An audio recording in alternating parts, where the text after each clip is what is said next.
If you've ever experienced a glitch in the Matrix and would like to share it with the channel, just go to astheravendreams.com and click the button to do so. And as always, if you enjoy the stories, please make sure you hit that thumbs up button, as it does help the performance of the video. And thank you.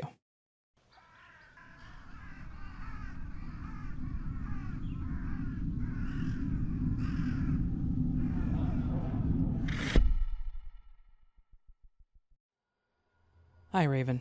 I've been listening for at least a couple of years at this point, and I love your voice and style of narration, not to mention the content of the stories you curate. Thank you. I listen to the stories before bed each night, and I always tell myself I'm going to find time to send in my stories, but I never do. I've experienced several unexplainable events, beginning with my first glitch in 2013. These are all true stories, told just as they happened from my perspective, and not altered in any way. My then girlfriend, Alex, and I were driving back from visiting my parents in Julian, California. We were heading north back up to LA. We'd been driving for about 30 minutes. We had taken the windy, two-lane deadly Highway 57, full of dangerous twists and turns down the mountain, and turned towards Borrego Springs, I think. The first part of that country road is a long straight stretch, and it had gotten dark by this time. There's no light pollution in that area, and there weren't a lot of streetlights or reflectors at the time. There isn't much there, just two big wheat fields on either side. No more cliffs or mountainsides to worry about, and I had done the drive at least a dozen times. So, I was familiar with the territory. The next thing I know, there's an enormous, unflinching deer in the road. The classic deer in the headlights, staring right back at me, not frightened, not moving. I remember his eyes glowing in the dark. He was a huge buck, with a majestic rack, and he was hypnotized by my headlights. We were going about 65 miles an hour at this point, and I couldn't understand how I didn't see the animal walk into the road or anything.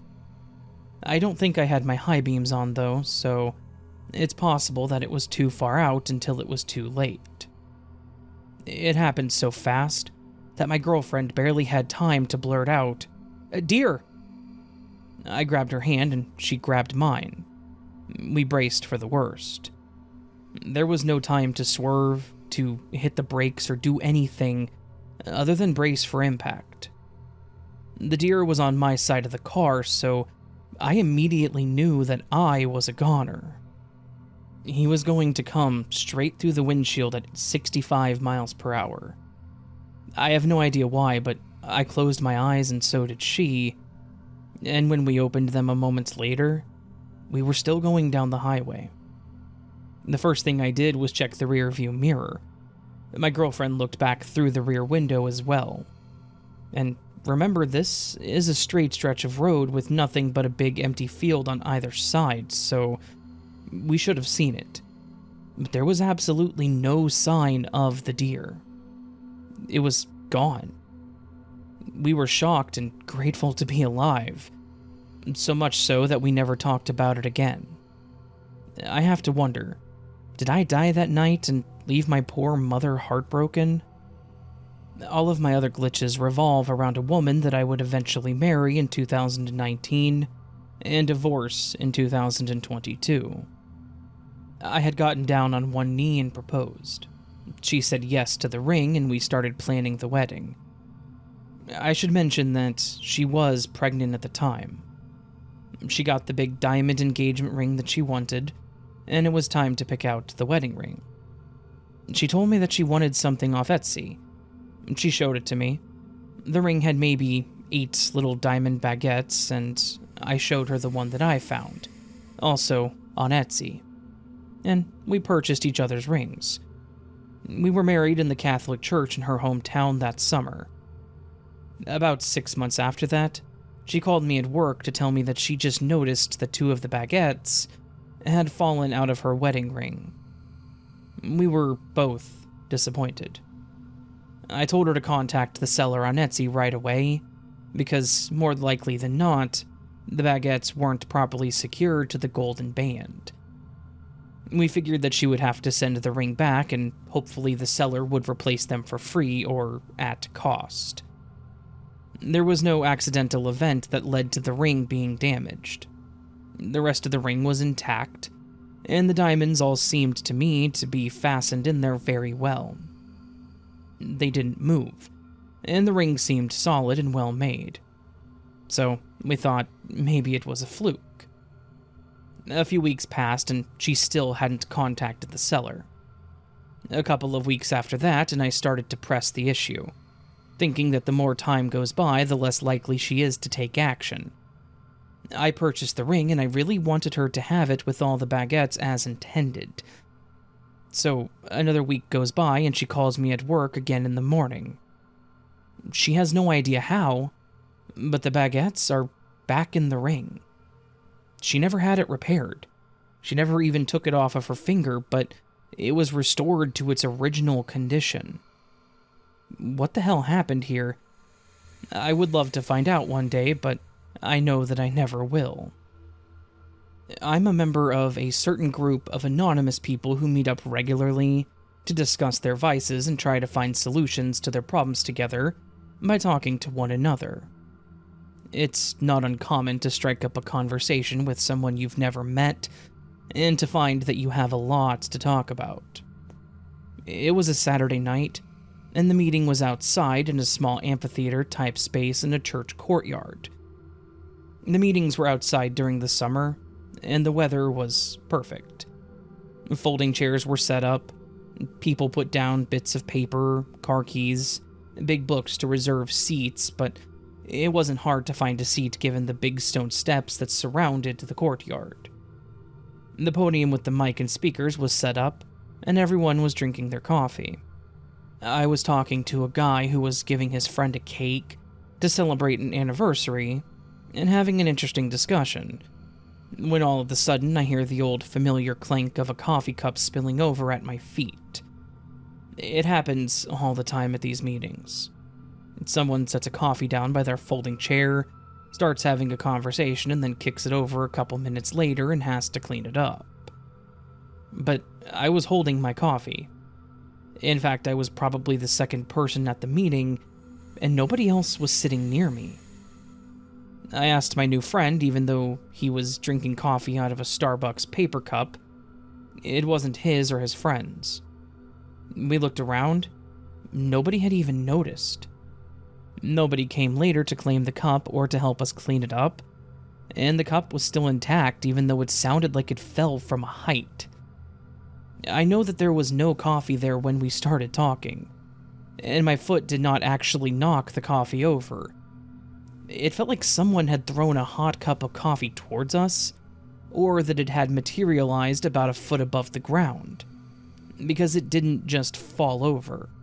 It bounced. Coffee spilled, but it wasn't this big splash at all, which didn't match the jarring sound that it made. I checked my brand new white sneakers that I was wearing for the first time that night, figuring that at least the laces would be covered in coffee. And not a drop. A large cup of coffee falls out of the sky 2 inches from my new shoes, and I didn't get a drop on my sneakers or pants. We were both completely dumbfounded. A minute or two later, the meeting started and we sat down. We both knew something strange had happened, and we were the only ones to witness it. My wife at the time had a problem which became my problem on a fairly regular basis back in 2019. She would lose things and then she would ask for my help in finding them. And she would get very upset and often accuse me of hiding things from her. She's messy and I'm neat, but when I organized, I always remember where I put things. And that's kind of the point, besides liking the look of things being neat, sparse, and orderly without being neurotic or demanding about it.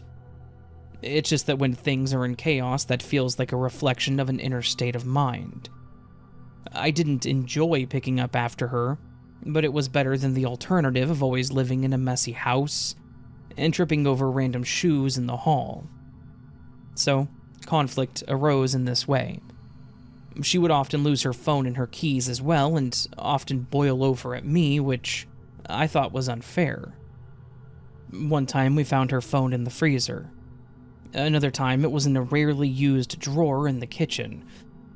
I chalked it up to her just being overwhelmed, and I tried to help, but helping someone who is unfairly annoyed with you and accusatory find their phone several times a day can become a bit tedious. One Sunday morning, she was heading to the store for groceries. She'd found a novel solution for the keys in one of those key holders with 4 hooks by the door. She swore that her keys were on the holder, but when she went to head to the market, they were gone. She, of course, enlisted my help, and we looked all over for her keys for about 15 minutes. By this point, she was pretty worked up, but wasn't taking it out on me yet.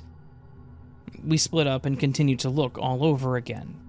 In the couch cushions, the bathroom, kitchen cabinets, drawers, bedside tables, pants pockets, under the bed, in the doorknob. We met back at the front door and we both looked up simultaneously, and the keys are there on one of the hooks of the key holder by the door, where she had left them. Not under a jacket or anything. Nothing else was even on any of the hooks. We looked at each other in disbelief. I've had a lot of paranormal experiences as well, and maybe I'll write them down at some point, but I want to add this last little story here because it happened not long after the keys glitch, and it might be related. My ex-wife is a middle school teacher, and being such, she had to get up very early in the morning, around 5:30 a.m., to get ready. So, quite often I would be up watching TV after she had gone to bed. A friend had given me some Palo Santo incense for my birthday a while back, and I was burning some on the middle of the mantle, as was my habit at the time. I really like the way it smells. It doesn't come in a cone or a stick, it's just a little piece of wood that you burn. It wasn't sitting on an incense holder, but I was keeping a close eye on it, making sure to not burn the mantle. I was about to turn in for the night, and I got up to grab it off the mantle. It was a single stick, about 1 inch tall and 1/4 inch wide, only partially burned and still glowing. A little stick can burn for hours, so I get up off of the sofa, and as I do, the Palo Santo comes flying off the mantle, spinning end over end, like someone flicked it, and it went in this perfect little arc, landing on the hardwood floor. I picked it up, took it to the kitchen, and extinguished it under the faucet. It felt like a message from some invisible entity, letting me know that at any time it could burn down the house, if it felt like it. But I wasn't scared, and I don't know why. I took it very matter-of-factly, and I didn't lose any sleep over it. I didn't react at all. And though I've had many paranormal-type experiences, I've never actually seen a ghost or seen an object, apart from a Ouija board planchet, move on its own. But that's another story. Perhaps I'll tell it another time.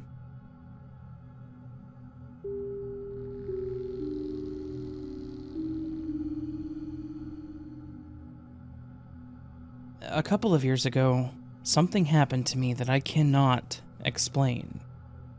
So hopefully I can get some views or thoughts from your listeners. For background information, I have really bad insomnia, and I don't have sleep apnea. This will be important for the story I'm about to tell.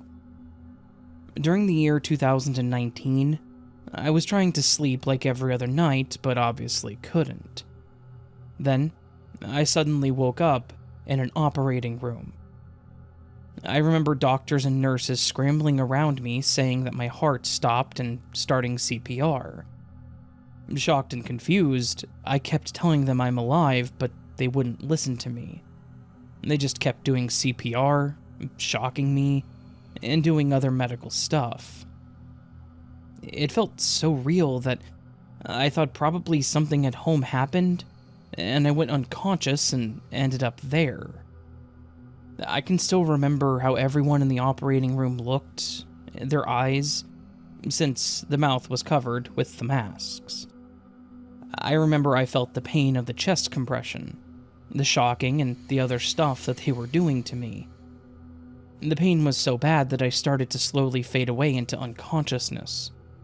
Before I completely faded away, I heard, I guess, the head doctor say, "We're losing her." I was panicked but couldn't do anything because, at this point, it was the last thing I heard before completely losing consciousness. After that, I woke up in my room, but my eyes were still closed.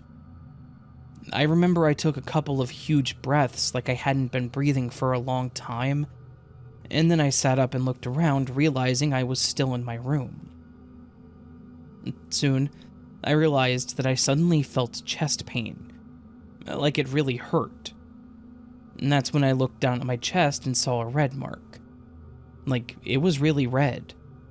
Thinking it might be a trick of the light, I ran into the bathroom, opened the light, and looked at my chest in the mirror. I still saw the same thing. 3 red marks. One was a hand mark, and the other was a rectangular mark, and the third was on my lower side, and it was also a rectangle. Despite this, I was convinced that my eyes were playing tricks on me, so I grabbed my phone and took a picture. And in the picture, I still saw the same marks. And still not believing it, I was planning to show my mom the picture when she woke up. Hours later, when she woke up, I first checked to see if I still had the marks. I did, but it was less red. I asked her if she could see anything, and she said yeah. I asked, "What do you see?" and she just said red marks. I was so shocked and scared. I asked if she was sure, and she said yes. I even showed her the pictures that I took, and she saw the same thing. And that's when she asked me why I would do that to myself, but I didn't explain to her the truth because I thought she wouldn't believe me.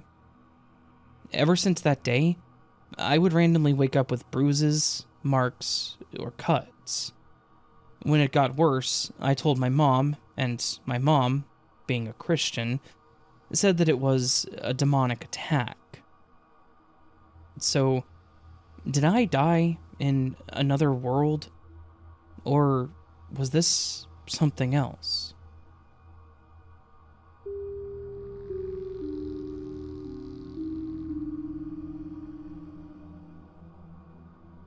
Hi everyone.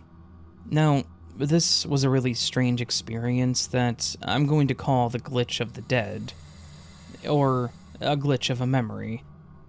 I don't know what happened, but I will try my best to explain it. It feels like it was yesterday that it happened. Now, I'm going to keep the people involved anonymous here for their respect, but I shall call myself Emily, my sister Charlotte, and my dad Tim. So it was me, my dad Tim, and my sister Charlotte. We were only 8 or 9 years old when this happened, but I remember this so well. Every detail about it. We were all walking to go get some chips from the chip shop. As we're walking around these back streets, we're all laughing and enjoying our walk. As children, our dad was an amazing father. And as we're all enjoying ourselves walking and laughing, my dad's face turns serious. I said, "Dad, what's wrong?" And he responds with, "That's impossible." I said, "What is it?"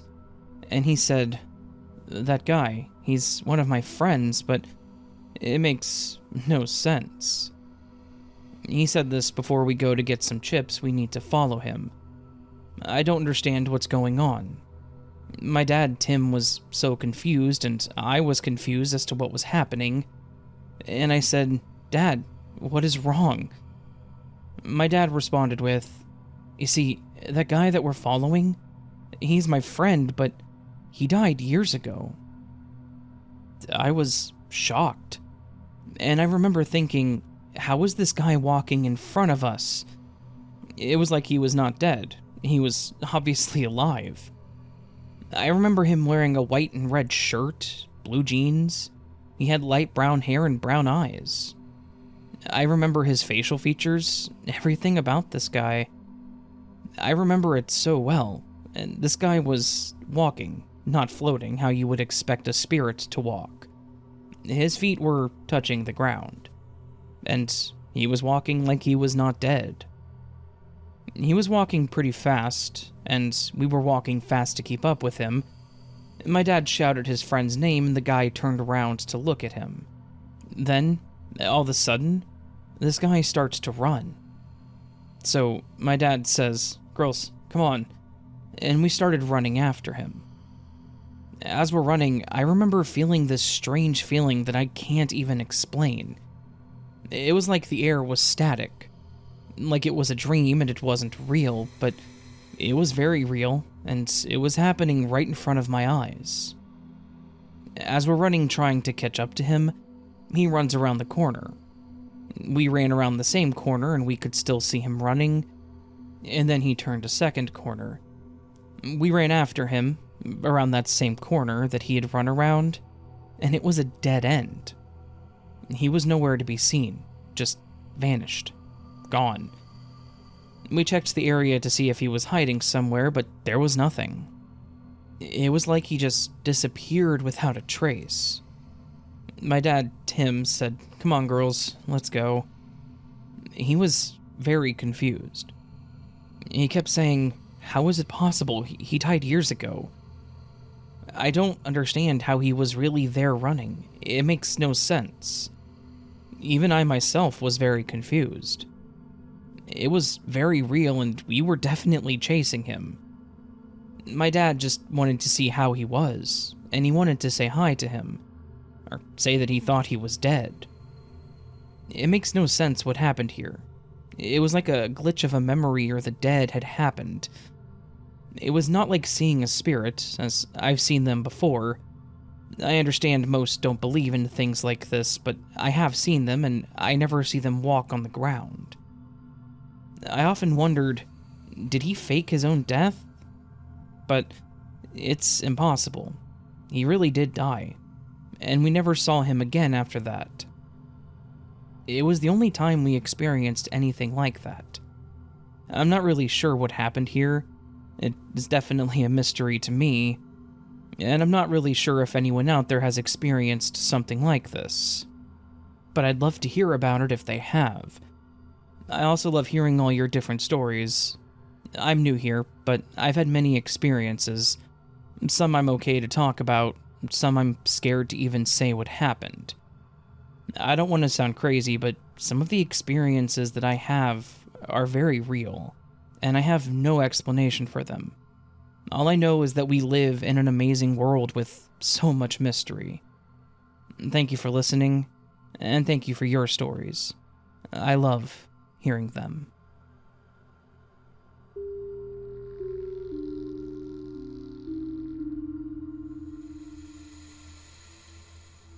I have two strange stories.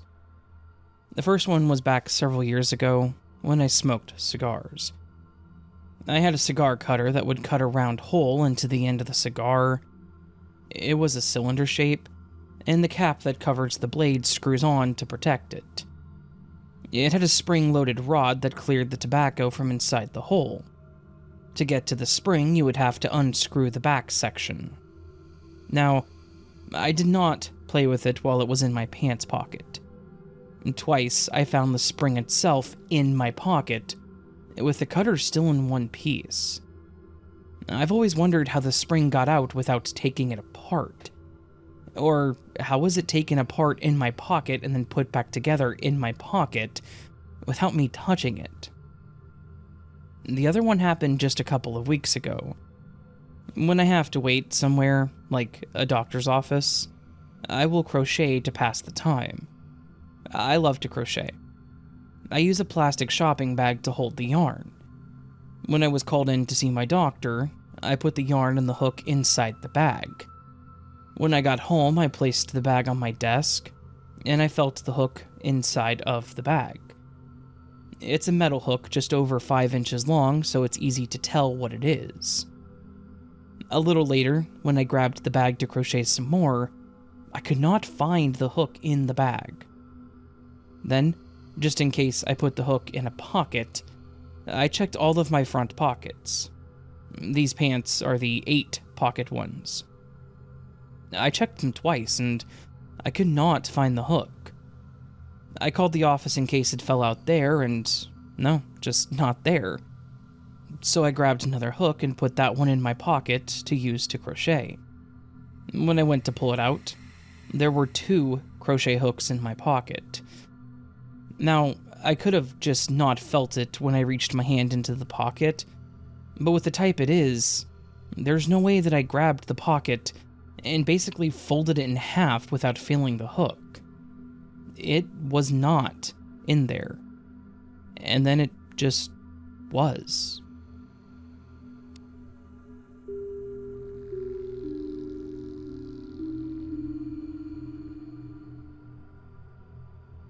This peculiar event happened to me while I was in my early 20s. So, between 2008 and 2013.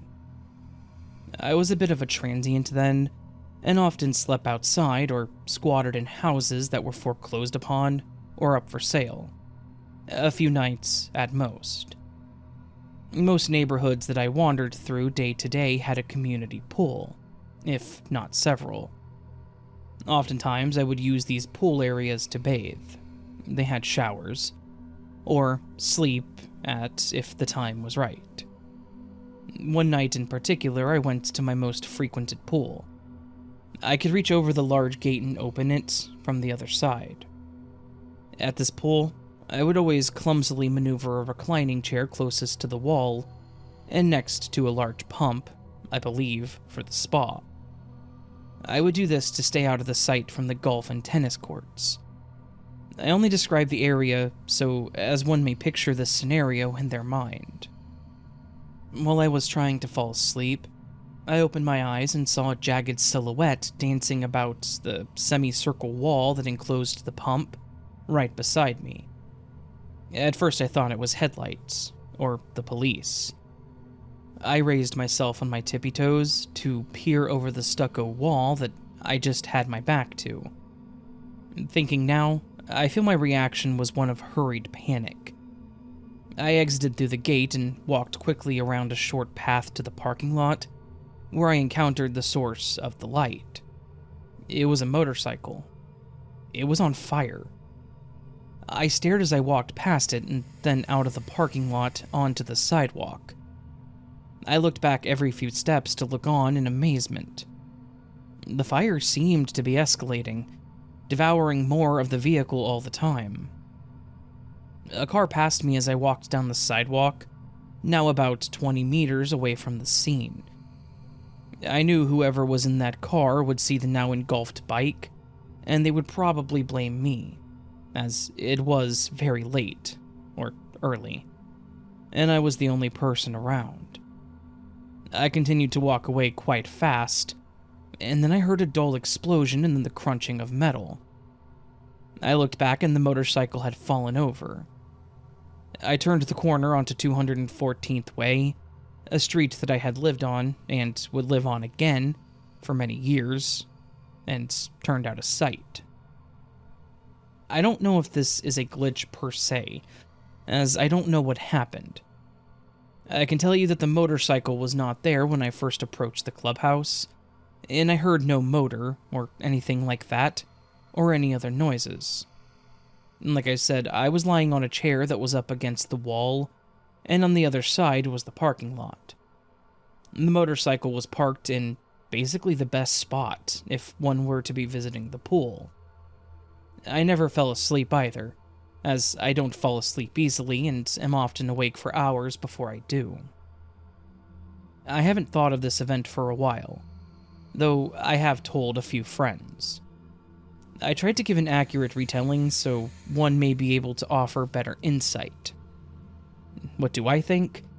The most logical thing I think could have happened would be that somebody rolled their bike up to the spot, ignited a fire, and walked away. For, I guess, tax purposes? To frame me? I did have some friends, or brothers, who lived in the neighborhood that rode motorcycles, and I don't think either one would have done that. And, like I said, I would have heard something, most likely. Thanks for reading.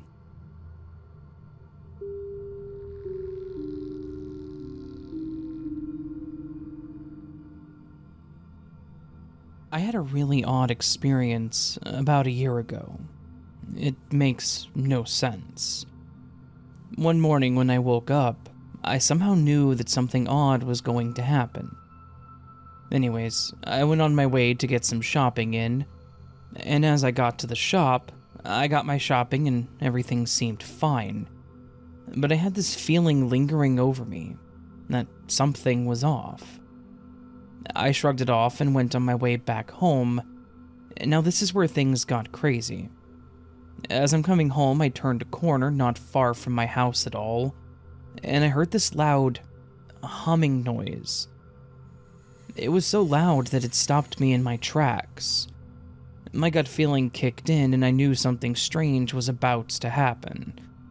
I turned around and I saw a silver car. The silver car had a strange metallic look to it. Nothing I've ever seen before with a normal car. I can't really explain it. All I know is one moment it was silver and the next transparent. And two men were sat in this car but looked very strange. They didn't seem human, and they were acting very odd. Like they were just in a trance, just staring ahead. Their facial features were also changing. I thought to myself, it's nothing, just keep walking. So I decided to walk. As I went through the gates, all of a sudden the humming noise got louder, and then it stopped. There was no humming noise anymore. So I stepped back to look at the silver car, and it wasn't there anymore either. It didn't drive off as I would have heard it, and I kept looking back to see if I could see it drive past, and it didn't move. All of a sudden, this fear kicked in, and I felt the need to get home, so I did.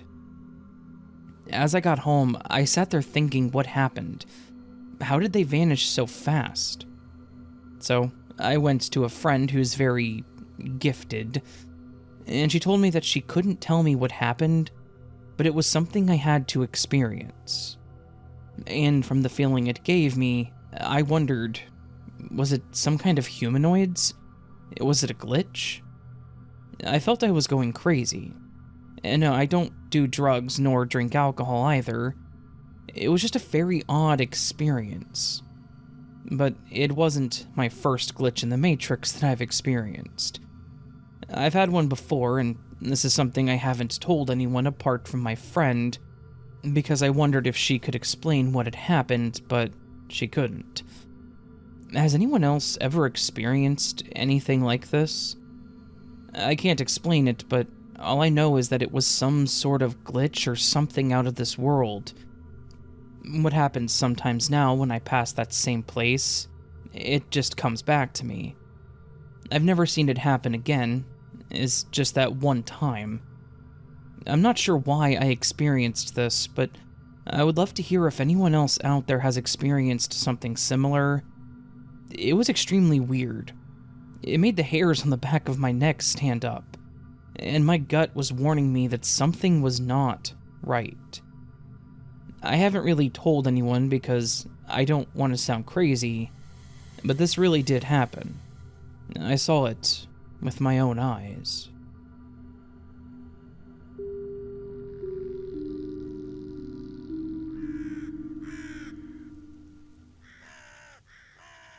So that, my friends, was this week's collection of Glitch in the Matrix stories. No, don't ask me what that voice was at the beginning, because I don't know.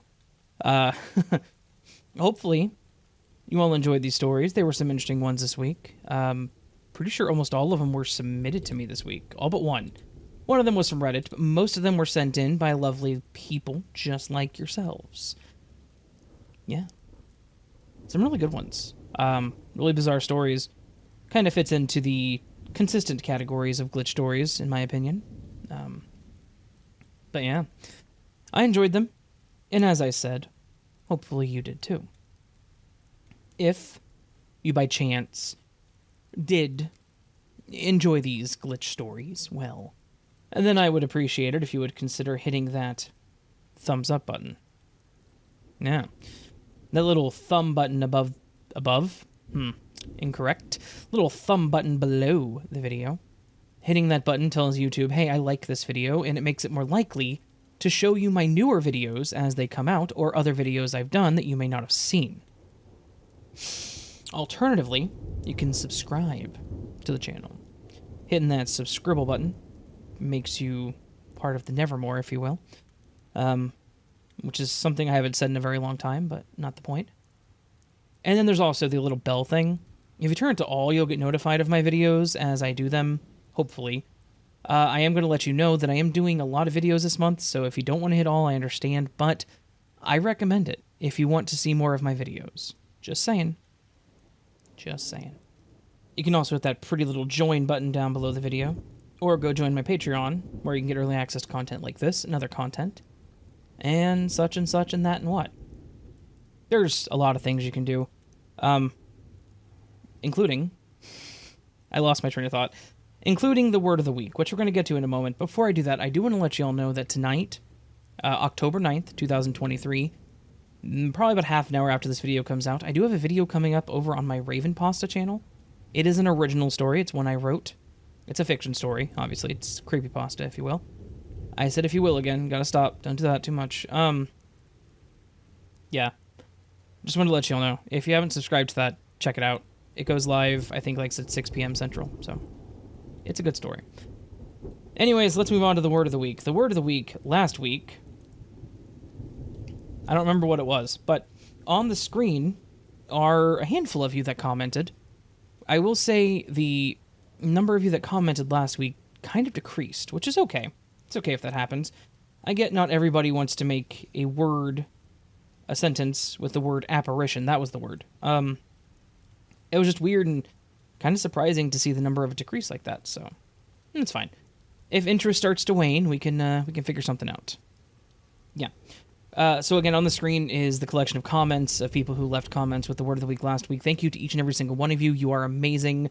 Please don't forget it. And yeah, if you didn't leave a comment, that's totally okay as well. This week, the word of the week is one that you all suggested a while back. It's going to be a difficult one to use, possibly, but the word of the week is ceramic. C-E-R-A-M-I-C. It's of or relating to the manufacture of any product made essentially from a non-metallic mineral by firing at a high temp, of or relating to such products, or a product of ceramic manufacture, such as I drink my coffee from a ceramic mug. And we all know how much y'all like coffee. Anyways, friends, I hope you all have a beautiful day, and hope you remember you are loved, you are valid, you are important, you're the best you that you can be. Do not forget it, and do not let anyone tell you otherwise. And until I see you again, my friends, much love and sleep well.